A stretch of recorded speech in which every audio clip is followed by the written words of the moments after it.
आज ये संध्यार कार्यक्रम में ठाकुर को निवेदन करी जद्वारा आप उपकृत हे। मो पूज्यपाद भारत वर्षर जड़े विशिष्ट संत स्वामी सत्य प्रज्ञानंद सरस्वती जी महाराज कमल निवेदन करी वक्तव्य प्रदान करी।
बोलिए सतगुरुदेव भगवान की। आप लोग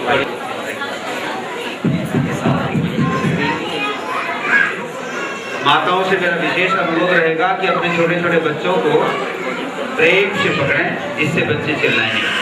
आइए थोड़ी देर हम लोग भगवान नाम का संकीर्तन करें और वही नाम जो नाम ठाकुर ने आपको सिखाया है, सतचित आनंद गिरिधर श्याम गुणी गुण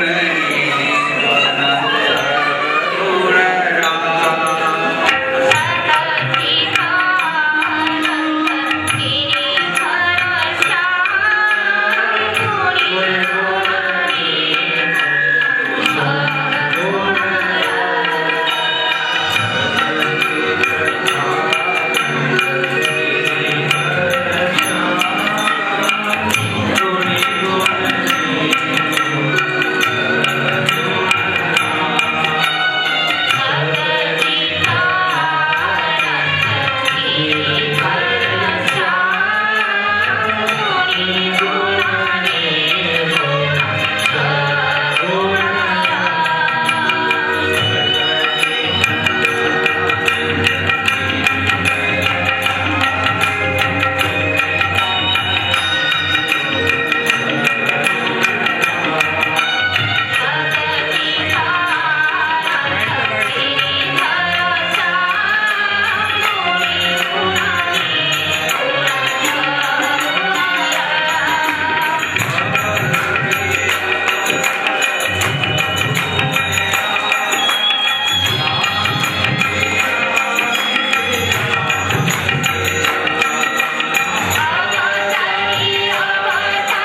राजनीतिक तालियां बजाना आता है।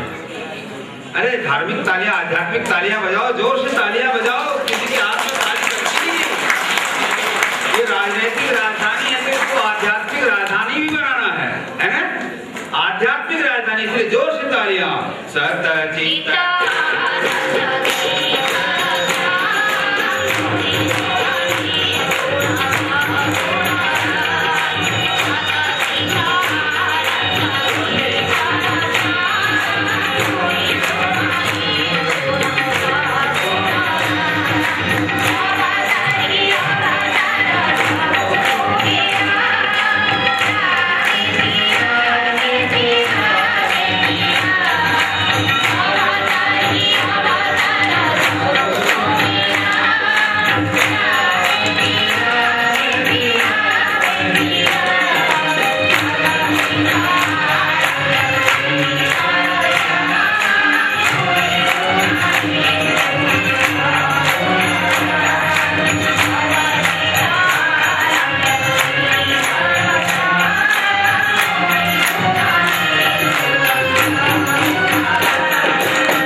अब मुझे बड़ी खुशी हो रही है कि हम यहाँ ताली भी बजा सकते हैं, हरिबोल भी कर सकते हैं और गुलरी भी दे सकते हैं।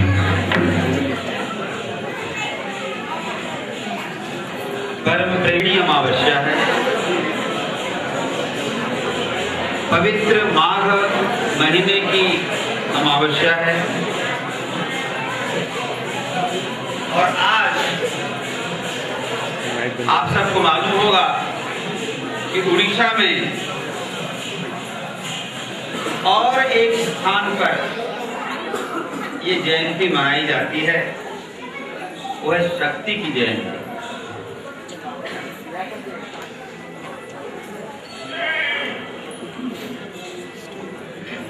शक्ति जयंती और आज के ही इस पवित्र दिवस पर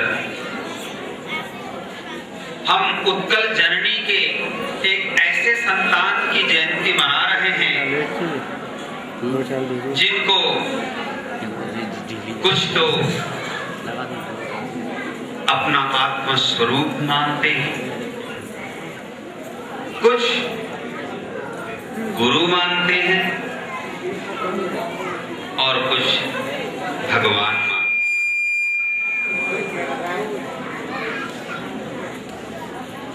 आत्मस्वरूप, गुरु और भगवान, ये तीन दृष्टिकोण से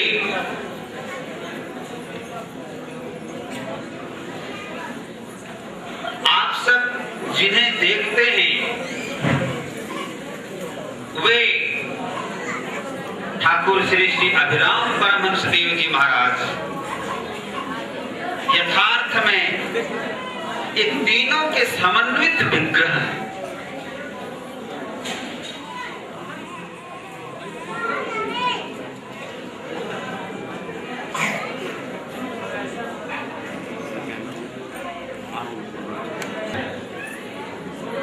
आत्मस्वरूप, गुरु एवं भगवान, यही सनातन धर्म का सिद्धांत है। जिस सनातन धर्म को लेकर के हम सब चर्चा करते हैं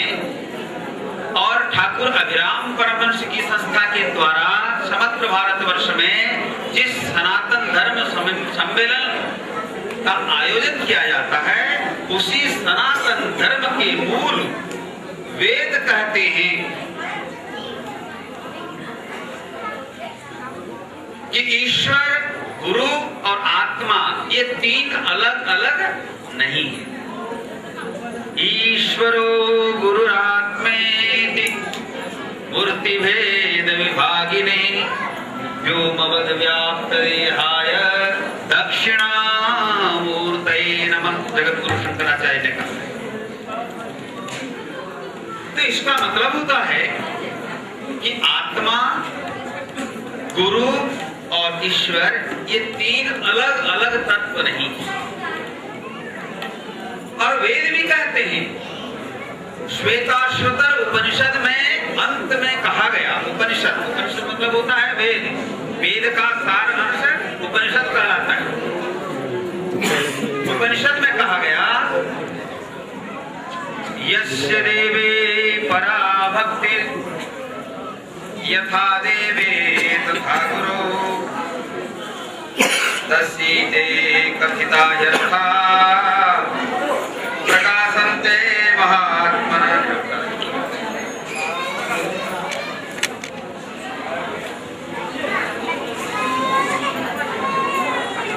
यस्य देवे परा भक्ति यथा देवे तथा गुरु तस्यैते कथिता यथा प्रकाशन्ते महात्मनः। अर्थात ज्ञान का अधिकारी वही व्यक्ति है या प्रेम का अधिकारी व्यक्ति वही होता है जो यथा देवे तथा गुरु, जैसे परमात्मा को मानता है, जैसे भगवान को मानता है, वैसा ही गुरु को भी मानता है। और भगवान के प्रति जैसी पराभक्ति उसमें होती है, पराभक्ति अर्थात ऐसी भक्ति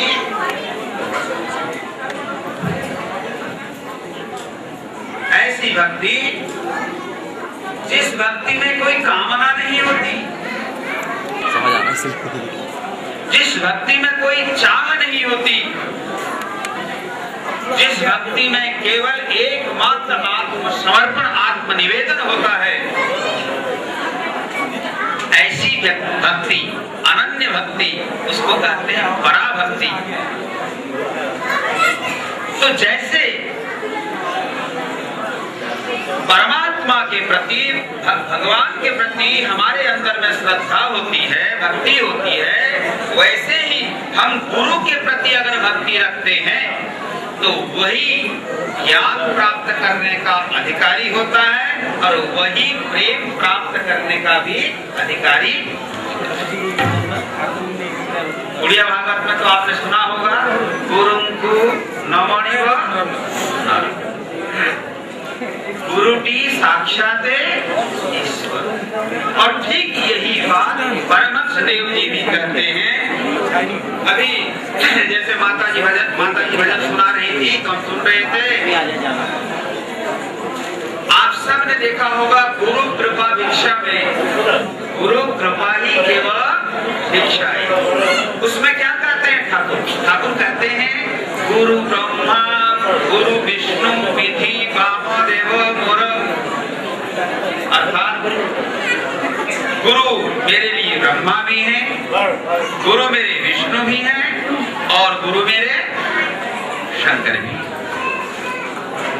ठीक वही भाव, जो भाव हम प्रार्थना में करते हैं, गुरु ब्रह्मा गुरु विष्णु गुरुर्देवो महेश्वर गुरु साक्षात परब्रह्म तस्मै श्री गुरवे नमः, जो भाव हम इन मंत्रों में पाते हैं, ठीक यही भाव ठाकुर के भजन में भी है। मोर गुरु सिना तुम्हें जगत गुरु, हाँ, मोर गुरु सिना तुम्हें जगत जगन्नाथ नाम गुरु, जगन्नाथ नाम गुरु। तो गुरु को जगन्नाथ माना गया, किनके द्वारा? ठाकुर के द्वारा। और अपने गुरु वंदना में अनेक जगहों पर हमने पढ़ा है उन्होंने यही कहा है कि हे गुरुदेव, आप अगर कृपा करेंगे तभी मेरा उद्धार हो सकता है। त्राहि कर गुरुदेव जय अमन बिहारी है। ठाकुर ने कहा गुरुदेव त्राहि कर जय अमन बिहारी। गुरु को वहां उन्होंने क्या समझा? गुरु को समझा और हमें समझाया। क्या समझाया? कि गुरु वह व्यक्ति है, गुरु वह व्यक्तित्व है जो अमन बिहारी। अमन का मतलब होता है जब मन शून्य हो जाए। मन शून्य हो जाने का मतलब जब व्यक्ति समाधि की अवस्था में जाता है। समाधि की बात गुरुदेव ने कहा है, परमहंस जी ने किया है। जब व्यक्ति की चेतना समाधिस्थ होती है, अर्थात एक उच्चतर स्थिति को प्राप्त होती है, तब जाकर के गुरु कहलाता है कोई व्यक्ति। इसीलिए गुरु को कहते हैं अमन बिहारी। और ऐसे गुरु ही दया कर सकते हैं जो अमन बिहारी होते हैं, अर्थात जिनका मन शून्य होता है, जिन पर मन राज नहीं करता, बल्कि जो मन पर राज करते हैं। इसलिए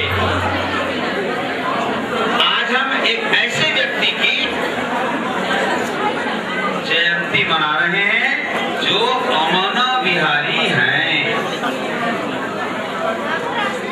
तो मैं कहना चाहूंगा आपको कि इस अवसर पर हम श्री श्री ठाकुर अभिराम परमहंस देव जी के कुछ विशेष सिद्धांतों की चर्चा करें। थोड़ी देर आप शांति पूर्वक बैठेंगे तभी होगा, क्योंकि हल्ला गुल्ला भी है बहुत। बोलिए सद्गुरुदेव भगवान की। थोड़ी देर आप शांति पूर्वक बैठिए तो उसमें आपको सुनने को मिलेगा। अभी जैसे हमारे पहले श्रद्धेय अभयदास जी एक सुंदर दृष्टांत दे रहे थे। महापुरुषों की जीवनी बड़ी विचित्र होती है। हमें और उनमें कुछ पार्थक्य होता है। वैसे खाते पीते सोते तो आप और हम भी हैं, और बड़े बड़े संत महापुरुष भी वैसे ही खाते पीते सोते उठते और बैठते हैं। लेकिन उसके बावजूद उनमें और हम में क्या अंतर होता है? तो देखो, अभी अभी उसका दृष्टांत दिया श्रद्धेय अभयदास जी। आप सुन रहे थे, कोई बता रहे थे इसी जयंती दिवस की एक घटना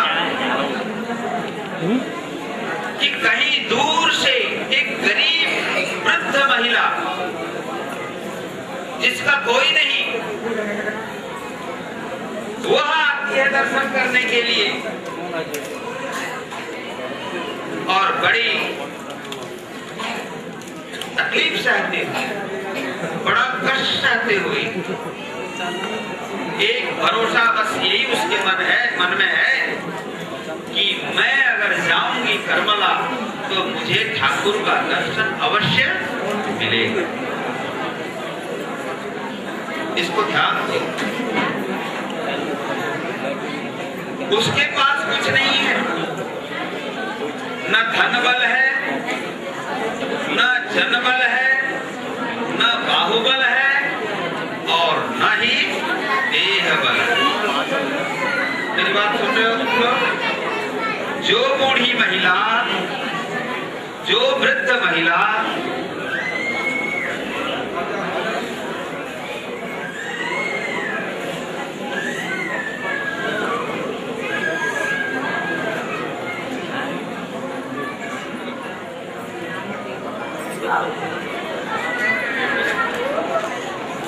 बोलिए भक्त वत्सल भगवान की।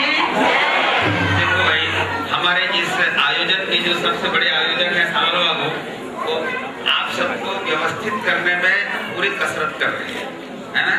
तो अब कसरत नहीं हो, आप लोग स्वयमेव ऐसा करिए, व्यवस्थित रहिए और थोड़ा थोड़ा आगे आ जाइए। ये नहीं ऐसा, हम लोग तो योगी हैं, आजकल तो योग का सारे भारत की सारे विश्व में प्रचार चल रहा है। ऐसा करिए, मैं एक कहूंगा तो आप थोड़ा सा आगे तरफ जाइए, है? एक थोड़ा आगे, मामा ने कंटिन्यू हो गया, एक दो तीन पूरा कंटिन्यू कर देना। तो थोड़ा और आगे, पीछे वाले नहीं आ रहे, तीन थोड़ा और आगे। अच्छा चलो चलो आगे चलो। नहीं छोटी पड़ रही है और भीड़ नहीं हो रही है, इसलिए दिक्कत हो रहा है। आप लोग अब आराम से जो बाहर खड़े हैं, तुम लोग एक चीज ध्यान दो, इस सभा में शांति पूर्वक बैठना चाहिए। ये यहाँ गुरुदेव के आपके सामने कौन है? आपके सामने कौन है? गुरुदेव हैं, ठाकुर बैठे हुए, और आप किनके सामने बैठे हुए हो? ठाकुर के सामने। जो ठाकुर शांति प्रिय हैं, आनंद को प्रेम करते हैं, उनके सामने आप अगर बैठे तो शांति पूर्वक बैठे तो आप आनंद का प्रसाद पाएंगे। प्रसाद का मतलब होता है आनंद। प्रसादे सर्व दुखानाम हानिरस्योपजायते। प्रसाद पाओगे तो आनंद मिलेगा। इसलिए मैंने जयराम सामल जी को बैठा दिया है।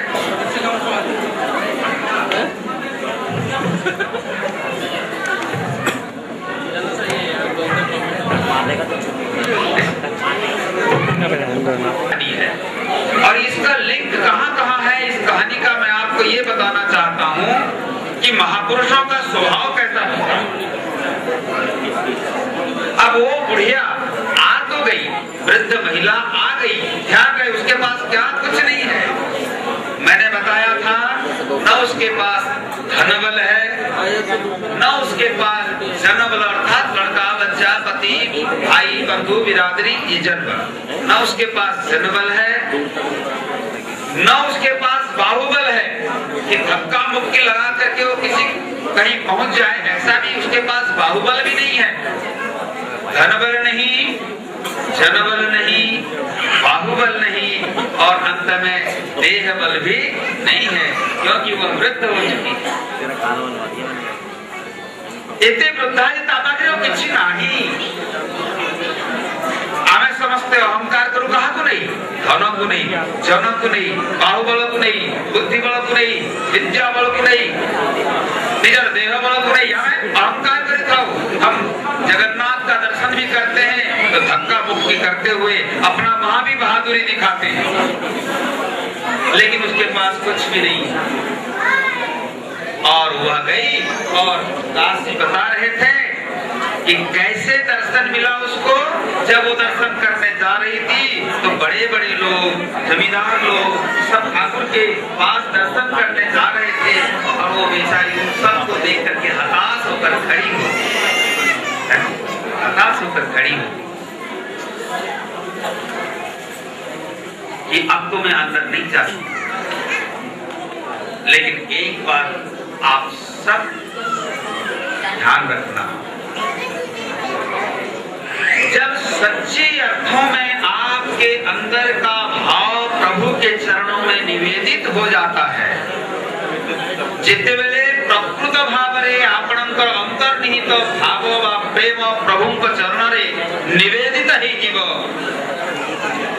सेतेवेले प्रभु निजे तंक सिंहासन छाड़ी दौड़ी आसंती। श्रीमद् भागवत में इसका प्रमाण है। गजेंद्र ने पुकारा और भगवान सब कुछ छोड़कर दौड़ते हुए आ गए। द्रौपदी ने पुकारा और भगवान सब कुछ छोड़कर दौड़ते हुए आए। और देखो श्री श्री ठाकुर ने सब कुछ छोड़ दिया और दौड़ते हुए आए, अपना आसन छोड़ दिया और उनके दरवाजे पर जो बुढ़िया खड़ी थी आया, उसके पास आकर उससे लिपट गए, एक हो गए। ये नहीं देखा कि ये स्त्री है अथवा पुरुष है, ये नहीं देखा ये बच्चा है या बूढ़ा है, ये नहीं देखा कि ये गरीब है या धनी है, ये नहीं देखा कि ये सुंदरी है या कुरूप है। क्या देखा? केवल भाव को देखा। हमारे शास्त्र कहते हैं व्याधस्य आचरणम ध्रुवस्य च वयो विद्या गजेन्द्रस्य का। अब व्याध का कौन सा अच्छा आचरण था? हाथी कौन से यूनिवर्सिटी में पढ़ा हुआ था? कुब्जा कौन सी सुंदरी थी? ध्रुव और प्रहलाद की उम्र ही क्या थी? कितने बड़ा पढ़े जमाने मात्र 5 वर्ष गुड़े छुआ छोटा छोटा पिला। भगवान ये सब कुछ नहीं देखते। संत कहते हैं भक्त्या तुष्यति, भक्त्या तुष्यति केवलम न तु गुणैः भक्ति प्रियो माधव। भक्त्या तुष्यति, भगवान केवल भक्ति से प्रसन्न होते हैं, गुण से नहीं, रूप से नहीं, वैभव से नहीं, और अन्य सांसारिक लौकिक किसी भी चीज से भगवान संतुष्ट नहीं होते। भगवान संतुष्ट होते हैं तो केवल भक्ति से, अर्थात प्रेम से। भक्त्या तुष्यति। और जहां जहां भी भक्ति होगी, जहां जहां भी प्रेम होगा, वही परमात्मा प्रकट हो जाते हैं। ये मैं अपनी बात नहीं बोल रहा हूं, ये मैं अपनी बात हूं। यहाँ निजर कथा कहू नहीं, यहाँ शास्त्र कहूची जेउठी प्रेम थाए प्रभु सेठी प्रकट ही जानते। श्री रामचरितमानस में इसका दृष्टांत है। भगवान शंकर कहते हैं, भगवान शंकर कहते हैं जितने वेले समय समय रे असुविधा हुए लोग भगवान को डाकती है ना। जब कभी भी जीवन में असुविधा होती है, तकलीफ आती है, हम दिक्कत में होते हैं, तभी कौन याद आते हैं? तभी भगवान याद आते हैं ना। दुख में सुमिरन सब करें, सुख में करें न कोई। जब जीवन में दिक्कत आती है तभी भगवान याद आते हैं। देवताओं को भी भगवान याद आए, क्योंकि जब कभी भी धरती में अत्याचार, अनाचार, पापाचार, मिथ्याचार, भ्रष्टाचार, कदाचार ये सब बढ़ते हैं तो सबको दिक्कत होती है। ऐसा नहीं है, ऐसा मत समझो कि पापी पाप करता है तो उसको तकलीफ नहीं होती है। अरे तकलीफ तो सबको होती है। पापी को भी पाप करने पर तकलीफ होती है और पुण्यात्मा पाप करे तब तो तकलीफ होना ही होना है। सबको तकलीफ होती है और जब तक तकलीफ सहने योग्य होती है तब तो काम से बन जाता है। लेकिन जब सहने लायक नहीं रहता तो सब फिर पापी भी परमात्मा को याद करता है और पुण्यात्मा भी परमात्मा को याद करता है। तकलीफ में सब याद करते हैं। देवताओं ने याद किया, कहे चलो परमात्मा को ढूंढने जाते हैं। तो फिर कहां ढूंढा जाए परमात्मा को? दिल्ली के हौज खास के जगन्नाथ मंदिर में चले जाएं, जगन्नाथ जी मिल जाएंगे। पुरी में चले जाएं, जगन्नाथ जी मिल जाएंगे। कहां द्वारिका में जाएंगे तब द्वारिकाधीश मिलेंगे, या वृंदावन में बंसी बजाते हुए मिलेंगे? कहीं नहीं मिलेंगे मेरे मित्र, इस बात को ध्यान में रखो। और अब तो तीर्थों को छोड़कर सारे भगवान और देवी देवता भाग गए हैं और भाग रहे हैं बड़ी तीव्रता से, क्योंकि सारे तीर्थों में आप लोग अब तीर्थ करने नहीं जाते, पिकनिक मनाने जाते हैं।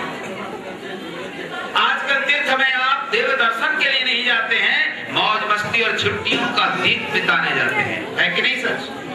बोलो। अब तीर्थों में जाते हो, परमात्मा को ढूंढने जाते तो परमात्मा मिलते, सहज मिल जाते, लेकिन अब तो तीर्थ की भावना से कोई जाता ही नहीं है। अभी ही 2 दिन पहले की बात बताऊं, एक दल तीर्थयात्री समझ करके चला आया हरिशंकर में। अभी 2 दिन पहले की बात में बलांगीर में था, तो दूसरे तीर्थयात्री भी वहां पहुंचे थे और हुआ क्या मालूम, एक तीर्थयात्री दल दूसरे तीर्थयात्री दल पर डंडा और मुक्का लेकर के वहां महाभारत चालू कर दिया। क्यों मालूम? क्योंकि वहां तीर्थ के नाम पर तो सब गए और सरकार की बड़ी कृपा है कि शराब के लिए इतनी व्यवस्था कर दिया है सारे भारतवर्ष में, लाइसेंस फ्री, पियो पियो पियो, पित्वा पित्वा पुनः पित्वा यावत् पतति भूतले। ये पहले तंत्र में है ये श्लोक, सरकार ने ऐसी व्यवस्था की है। देखो भाई, ऐसा मत समझना कि सरकार की यहाँ समालोचना स्वामी जी कर रहे हैं, मगर ये तो लाइसेंस फ्री करने की बात है। अब तो गली गली है ना, तो इतना पिया उन लोगों ने, पीतवा पीतवा पुनः पीतवा। कितना पीना चाहिए मालूम? आप लोग अगर पीते होगे तो इस बात को समझ लो, थोड़ा थोड़ा पियोगे तो आनंद नहीं आएगा। बोले फिर कितना पीना है? बोले पियो और पियो, कितना पियो? यावत् पतति भूतले, जब तक जमीन में गिर न जाओ पीते रहो, पीते रहो। बोले ऐसे पीने से क्या होगा? बोले बेटा, जब पीते पीते गिर जाओगे और मर जाओगे तो पुनर्जन्म न विद्यते। अब तुम्हारा पुनर्जन्म नहीं है। तो लोग जो है तीर्थ में जाते हैं और इस प्रकार का दुष्कर्म करके तीर्थ को अपवित्र करते हैं। इसलिए परमात्मा भी, भगवान भी हम मनुष्यों के दुष्कर्म से डरकर छुप जाते हैं, भाग जाते हैं। देवताओं ने कहा कहां जाएं ढूंढने? परमात्मा को कहां ढूंढने जाएं? क्षीर सागर में, पुरी में, द्वारिका में, बनारस में, वृंदावन में, अथवा और कहां? तो संयोग से उस सभा में एक अनुभवी देवता थे, अनुभवी देवता में, और अनुभवी देवता कौन है मालूम? शंकर जी। शंकर जी बड़े अनुभवी देवता है। जो भी बोलते हैं शंकर जी डंके की चोट पर बोलते हैं और दृढ़तापूर्वक बोलते हैं, लेकिन हम उन्हें गलत समझते हैं। हम समझते हैं कि शंकर जी गांजा पीने वाले हैं। त्रिनाथ मेला गुरुजगी, अब त्रिनाथ मेला करने वालों को मालूम है कि शंकर जी गजेड़ी है, बगेड़ी है, लेकिन सच बात ये है कि शंकर जी भगवान के प्रेम रस पीकर हर हमेशा मस्त रहते हैं। उस सभा में शंकर जी थे और शंकर जी ने क्या कहा मालूम? शंकर जी ने कहा, हरि व्यापक, हरि व्यापक सर्वत्र समाना,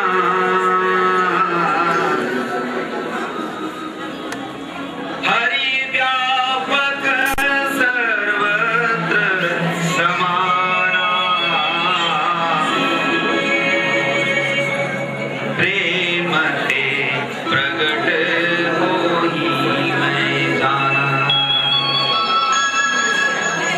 सभा में शंकर जी थे। माताओं बंधुओं, उन्होंने देवताओं से कहा, देवताओं घबराने की बात नहीं है, घबराने की बात नहीं है, हरि सर्वत्र व्याप्त है, भगवान सर्वत्र व्याप्त है। बोले अगर सर्वत्र व्याप्त है तो दिखाई क्यों नहीं पड़ती? अगर सब जगह भगवान है तो उनको दिखना चाहिए, दिखाई नहीं पड़ते। बोले ऐसे दिखाई नहीं पड़ते, तो फिर कैसे दिखाई पड़ेंगे? बोले प्रेम से प्रकट हो। जहां प्रेम होता है वहां परमात्मा प्रकट होते हैं, और जब प्रकट होते हैं तो दिखाई पड़ते हैं। परमात्मा सबके अंदर अप्रकट रूप में है। समस्त अंग भीतरे परमात्मा ଅଛନ୍ତି ଠାକୁର ମଧ୍ୟ ତାଙ୍କର ଲେଖାରେ କହିଛନ୍ତି ଅନେକ ଭଜନରେ ଠାକୁର କହିଛନ୍ତି ଯେ ଭଗବାନ ଆମ ସମସ୍ତଙ୍କ ଭିତରେ ଅଛନ୍ତି କିନ୍ତୁ ପ୍ରକଟ କେତେବେଳେ ହେବେ प्रेम प्रसाद प्रेम पाइले अगर प्रेम होगा तो परमात्मा प्रकट होंगे हैं मगर दिखाई नहीं पड़ते क्योंकि इन आंखों से देखा नहीं जा सकता यच्चक्षुषा वेदकोशन्ति यच्चक्षुषा न पश्यति येन चक्षुषि पश्यति येन चक्षुषि पश्यति जहांकु हमें यही आँखी द्वारा देखी परिवा नहीं जिन्हें हम इन आंखों से देख नहीं सकते परंतु जिनकी कृपा से ये आंखें देखती हैं वह परमात्मा है जिन्हें हम कान से इन कानों से सुन नहीं सकते मगर जिनकी कृपा से ये कान सुनने की ताकत पाते हैं वह परमात्मा है इसका मतलब शक्ति का वह स्रोत वह उत्तर वह उद्गम स्थल वह परमात्मा है और उस परमात्मा को प्रकट करना है बंधुओं माताओं तो एक ही चीज है उसका नाम है प्रेम हरि व्यापक सर्वत्र समाना प्रेम ते प्रकट होहि में जाना परमात्मा प्रेम से प्रकट और देखो जिसके पास भी प्रेम होगा उसको परमात्मा को बुलाना बोलो नहीं पड़ेगा ये मैं दृढ़ता पूर्वक बोल रहा हूं जिसके पास प्रेम होगा उसे परमात्मा को बुलाना नहीं पड़ेगा परमात्मा प्रेम का इतना भूखा है कि वह स्वयं उस प्रेमी के पास पहुंच जाता है और उसी का प्रमाण है कि हमारे गुरु तो परमात्मा होते हैं है ना उस बुढ़िया के प्रेम ने उस परमात्मा को अपने आसन से हिला दिया उठा दिया और दौड़ा कर ले आया और वह परमात्मा उसे पकड़ लिया ये नहीं देखा कि ये गरीब है या धनी ये कब कब ऐसी स्थिति आती है प्रेम की चरम अवस्था में परम अवस्था में आपण मैंने जानती रामचरितमानस रे गोटे सुंदर प्रसंग अछि भारत जाउछंती चित्रकूट रे भगवान श्री राम अछंती भगवान श्री राम चित्रकूट में है भारत जा रहे हैं उन्हें लौटाने के लिए जब भरत पहुंचे भगवान श्री राम के पर्ण कुटीर में तो क्या देखा मालूम दूर से भरत ने देखा कि एक वेदी पर भगवान श्री राम बैठे हुए मां जानकी बैठी हैं और लक्ष्मण जी सामने के द्वार पर हैं और ऋषि मुनि सब बैठे हुए हैं भगवान श्री राम ज्ञान और प्रेम की चर्चा कर रहे हैं भरत जी ने देखा कि मैं अगर सामने से जाकर भगवान को प्रणाम करूंगा तो ये उचित नहीं है क्यों इसलिए कि ये मेरा मुख अब भगवान को दिखाने लायक नहीं रहा है आप सब रामायण सुने होंगे रामायण पढ़ते होंगे रामचरितमानस की ये कथा सुनने और समझने लायक कथा है भरत ने सोचा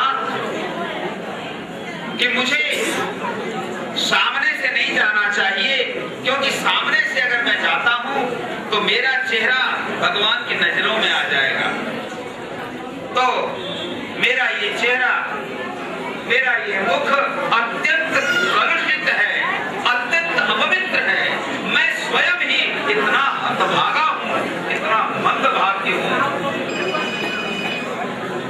कि मेरा नाम आने से प्रभु को जंगल में जाना पड़ा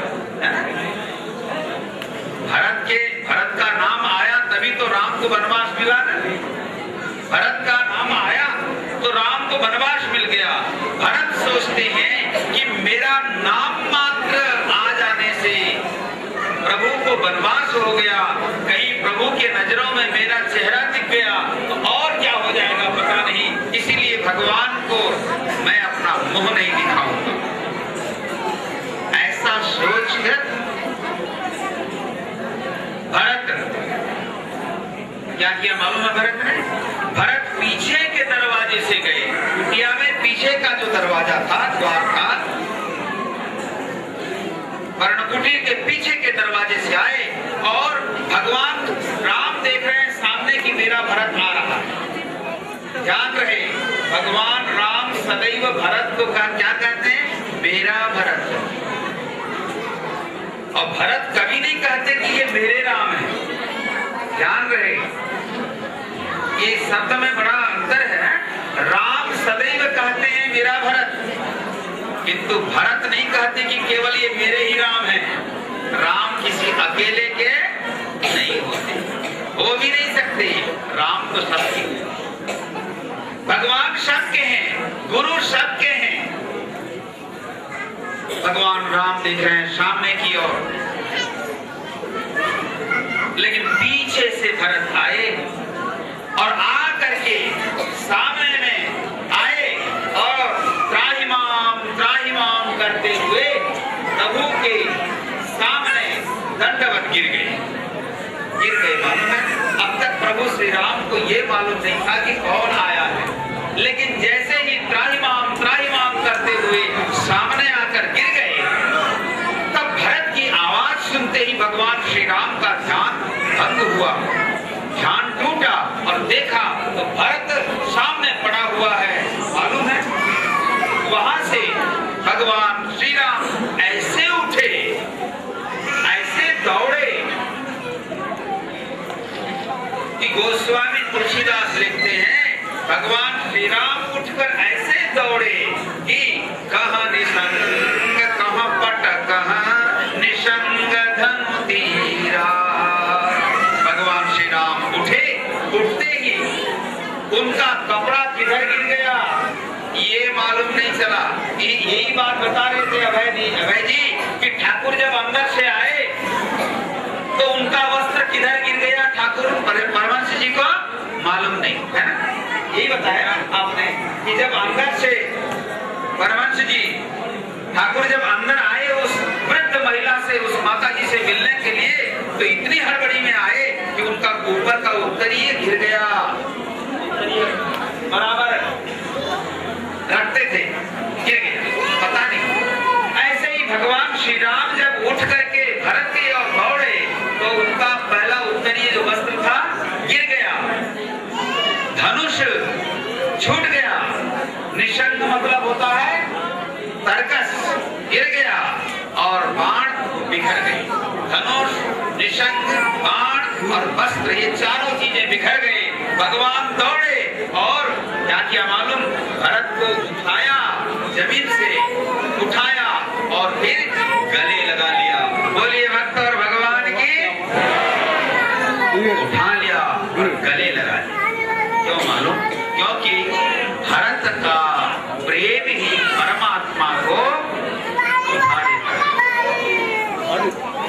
भरत का प्रेम श्री रामचरितमानस में भरत को कहा गया प्रेम का समुद्र। प्रेम को अमृत माना गया है। देखो, प्रेम को शास्त्र में अमृत कहते हैं। और भरत को क्या कहा गया? प्रेम अमिय मंदर विरह भरत पयोधि गंभीर मति प्रगटे उसुर संतहित कृपा सिंधु रघुवीर। इस श्लोक और दोहार भाव है ना, प्रेम अमिय, प्रेम है उसी अमृत। देखो, एक समुद्र मंथन हुआ, वहां से अमृत निकला तो उसके बदले में विष भी निकला, है ना, समुद्र मंथन में। मगर भरत एक समुद्र है, भरत पयोधि गंभीर। भरत रूपी समुद्र को जब मंथन किया गया तो वहां से विष प्रकट नहीं हुआ, केवल अमृत ही प्रकट हुआ।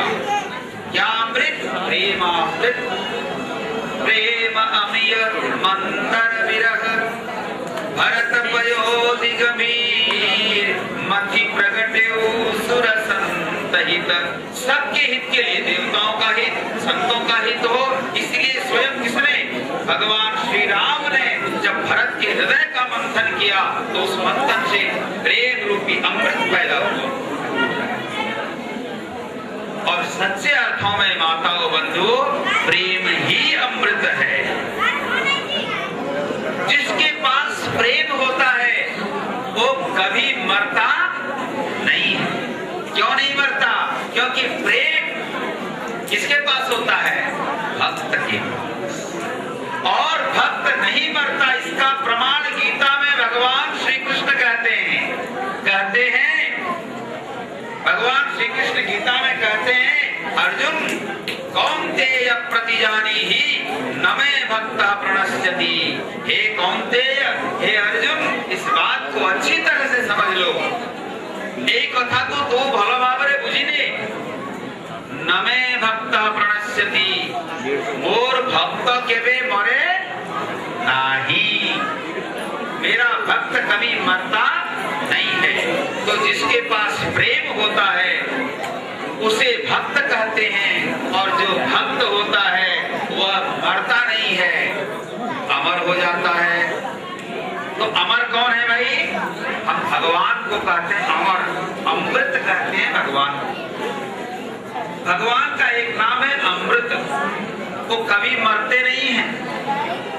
और जीव का नाम है मृत, जीव मरता है, डेली डेली, रोज रोज मरता है। ऐसा मत समझो एक एक श्वास में हम मर रहे हैं, श्वास श्वास में। और सबसे बड़ी बात यह है, हम उल्टा सोच रहे हैं, हम सोच रहे हैं कि हम जी रहे हैं, और हकीकत क्या है? हम मर रहे हैं, है ना? आप जो है इतने साल के हो गए तो सोचते हैं कि इतना साल हमने जी लिया। सच बात तो ये है कि मान लीजिए आपको 100 साल की उम्र मिली है और 50 साल आपने जी लिया, तो 50 साल जिए कि 50 साल मरे? मरते रहे आप, लेकिन आपने सोचा मैं जीता रहा हूँ, હું વંચું છી, है ना? और હું વંચી રહું છી, अरे वंची रहू ना, हाँ मरी मरी जाऊ छ।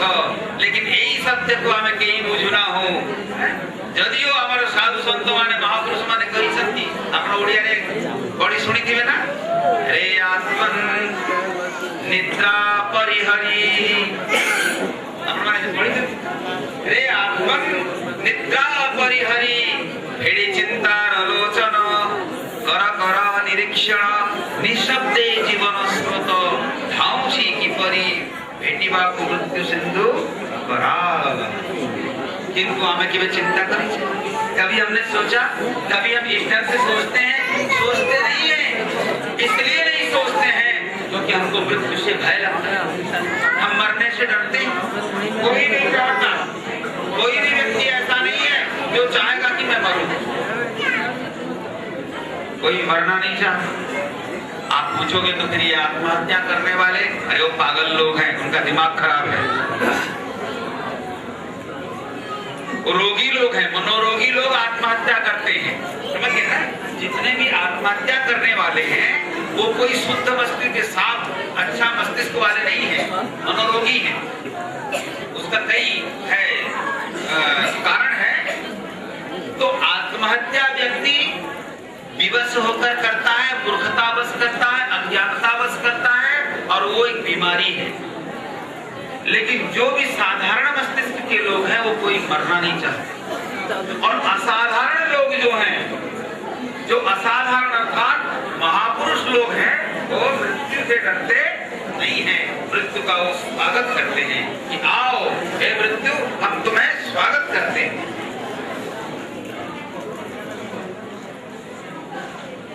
और जो व्यक्ति मृत्यु को स्वागत करने का हिम्मत रखता है वो मरता नहीं, तो मरता नहीं है, क्योंकि मृत्यु उसका मित्र बन जाता है। मृत्यु उसका दुश्मन नहीं बनता, शत्रु नहीं बनता। इसीलिए देखना, हम संतों को, महापुरुषों को कभी मरा हुआ नहीं कहते। कहते क्या है? ब्रह्मलीन। क्या कहते हैं?